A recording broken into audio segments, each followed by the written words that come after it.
जी हाँ साथियों, बहुत बहुत स्वागत करता हूँ। मैं रोहित सर। आज आपके लिए हम बहुत इम्पोर्टेंट टॉपिक लेकर आए हैं, जो समझ लीजिए कि आपकी परीक्षाओं के लिए बहुत इम्पोर्टेंट है। और देखिए 2023 के सेट में पूछा गया है, तो इसका मतलब है कहीं न कहीं ये इम्पोर्टेंट है। चलिए इसके बारे में चर्चा करते हैं। क्वेश्चन है, IUCN की लाल सूची किस प्रकार से महत्वपूर्ण है। मतलब जो IUCN है, ये हमारे लिए इसका क्या उपयोग है। तो सबसे पहले हम IUCN का फुल फॉर्म याद कर ले। तो आई माने क्या होता है, इंटरनेशनल। आई माने क्या होता है, इंटरनेशनल होता है, ठीक ना, इंटरनेशनल। यू माने क्या होता है, यूनियन, इंटरनेशनल यूनियन। सी माने क्या होता है, international union conservation, international union conservation of nature, international union conservation of nature and natural resources, and natural resources. तो ये इसका फुल फॉर्म है। तो सबसे पहले हम इसका फुल फॉर्म ही समझ लेंगे कि जो IUCN होता है, यह एक समझ लीजिए कि ये IUCN के अंतर्गत एक लाल सूची बनाई जाती है, रेड डाटा बुक जिसे कहते हैं। और ये है जो हमारे यहाँ प्राणी विलुप्त हो रहे हैं, उनके बारे में अध्ययन किया जाता है, या उनका क्या करता है, इस किताब में उनको नोट किया जाता है। तो देखिए क्या होता है, IUCN लाल सूची का क्या महत्व है, हमारे लिए इसका क्या महत्व है। जैव विविधता के संभावित ह्रास की लिखित सूचना प्राप्त होती है। मतलब जो जैव विविधता होता है, जो जीवों में विभिन्न प्रकार के अंतर होते हैं, मतलब आप जानते हैं जंगल में विभिन्न प्रकार के जीव पाए जाते हैं, तो वही जैव विविधता होता है। उसमें से जो संभावित ह्रास है, माने कि जो नुकसान है, मतलब कि जो प्राणी समाप्त होने वाले हैं, चाहे जंतु हो चाहे पौधा हो, उन्हीं को जिस रूप में लिखा जाता है, एक लिखित सूचना प्राप्त होती है, जिससे उसे रोका जा सकता है।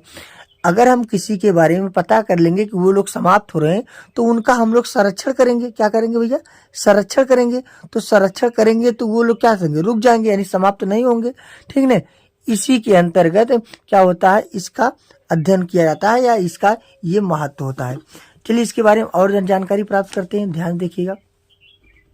चलिए, कह रहा है दूसरा का, संकटग्रस्त जातियों की पहचान होने से उनको विलोपन से संरक्षित किया जाता है। मतलब कि जो संकटग्रस्त प्राणी है, यानी जो पता चल जाता है कि ये प्राणी अब संकट में है, यानी कि इसकी पीढ़ी खत्म होने वाली है, तो क्या करेंगे, उनकी पहचान हो जाएगी। और जब पहचान हो जाएगी तो उनको हम सुरक्षा देंगे, माने उनका संरक्षण करेंगे। जब संरक्षण करेंगे तो भैया उनकी प्राणी को क्या कर सकते हैं हम लोग, संरक्षण करके उन्हें अधिक समय तक जिंदा रख सकते हैं। फिर स्थानीय स्तर पर स्थानीय जातियों को परिभाषित कर प्राथमिकता आधार पर संरक्षण कार्य किए जा सकते हैं।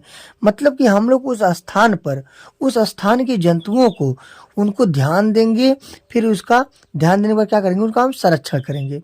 फिर अगला क्या करा है, जैव विविधता की हो चुकी क्षति के साथ, माने कि जो जैव विविधता की क्षति हो चुकी है, उसके साथ संभावित क्षति को रोकने तथा जैव विविधता के महत्व के प्रति जागरूकता उत्पन्न करना लाल सूची का मुख्य उद्देश्य है। मतलब क्या कह रहा है कि जो जैव विविधता में कि जो क्षति हो चुकी है, या जिनका संभावना है कि अब क्षति हो जाएंगे, उन्हें रोकने के लिए IUCN का क्या करते हैं, इसके अंतर्गत रेड डाटा बुक, आज जानते हैं रेड डाटा बुक, लाल सूची जिसे कहते हैं। तो लाल सूची एक प्रकार का समझ लीजिए किताब है। कैसी किताब है कि जो प्राणी, जो जंतु, जो पौधा गायब हो रहे हैं, यानी विलुप्त हो रहे हैं, उन्हीं को इनके अंतर्गत नोट किया जाता है, ठीक है ना। और इसके प्रति, जैव विविधता के प्रति, माने जैव विविधता क्या है हमारे लिए, इसका क्या महत्व है, सबको जागरूक करना चाहिए, बताना चाहिए, ठीक है ना। लेकिन आप लोग बताएंगे कैसे, जब इसको कहीं न कहीं इसको नोट करेंगे, लोग को बताएंगे, या इनको हम संरक्षित करेंगे, तब ना हम इसका लोगों को बताएंगे। और यही हमारा क्या है, इसका मुख्य उद्देश्य है। यानी कि IUCN के अंतर्गत प्राणियों को संरक्षित करना ही मेरा मुख्य उद्देश्य है, और हम सभी लोगों को इनका संरक्षण करना चाहिए। ठीक है ना। तो हमें उम्मीद है कि आप लोगों को जरूर समझ में आया होगा। खूब ज़्यादा ज़्यादा इसे शेयर करिए।